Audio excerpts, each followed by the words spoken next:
Hi, my name is Ken Beatty, and I'm the author of Starship English. I'm also the author of about 120 other books about teaching and learning English. Today I'd like to talk about using group work, pair work, and individual work to help students learn. To do this, I'm going to use some examples from Starship English. I'm going to talk about how to do it, but more importantly, I'm going to talk about why we use group work, pair work, and individual work. But first, a story. One day, a young man wanted to join the emperor's pipa orchestra. There were many players, so he thought that no one would hear him if he made mistakes. But when the emperor asked to hear each player individually, the young man ran away. What does this story tell us? It tells us that students, in fact all of us, are comfortable in groups. That means that no one is going to look too closely at the problems that they have or the errors they may be making. Group work is a safe place for students. For this reason, we often start activities with group work. In a group work situation, we have the opportunity to share the key aspects of the language, the vocabulary, the grammar, the structures that a student is going to learn. But in the safety of the group, they don't feel threatened. They don't feel anyone is going to pick on them in particular. Let's look at an example from Starship English.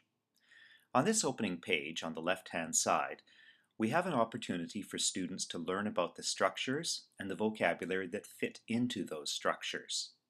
They learn in a safe way. They look, listen, and talk about what is going on and see how Star, a character who is from another world, so doesn't understand everything in ours, asks what may seem like silly questions to some. Those are answered by characters like Tessa. In this type of an activity, students feel safe. No one is threatening them by direct questions, although you may want to ask for some volunteers. In the second page of the unit, we have the picture dictionary section, which gives words and sometimes phrases which can be substituted into those dialogues which are introduced on the first page. This allows us to move quickly into a situation where students can substitute and experiment with language.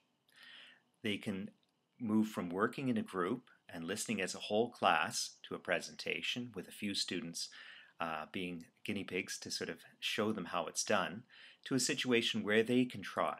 Students will typically practice the vocabulary, go through the dialogues in pairs, and then finally move on to the talk situation at the bottom of the second page. Here you see that it's an open-ended dialogue. That means that the students can substitute their own words and they can practice and play with different language. Students move back and forth from pair work to group work throughout a lesson or a series of lessons. On the next page is a singing activity that students will typically do in a group. You might choose different ways of breaking it up, but generally the students will be performing the song or practicing the song to exercise their fluency and their pronunciation. They will do it in a way that they're often not thinking about what's going on. From here, we move into individual work. The individual work is the student's opportunity to show you, the teacher, and to show himself or herself that the ability to complete tasks based on what they have learned so far. This is not something just to judge students on. This is an opportunity for the students to see themselves how well they are doing. Students progress in this page on listening through to activities that practice their writing as well. And finally, games at the end which probably take them back to pair work activities. Thanks so much. My name is Ken Beatty, and I'm a teacher and a writer.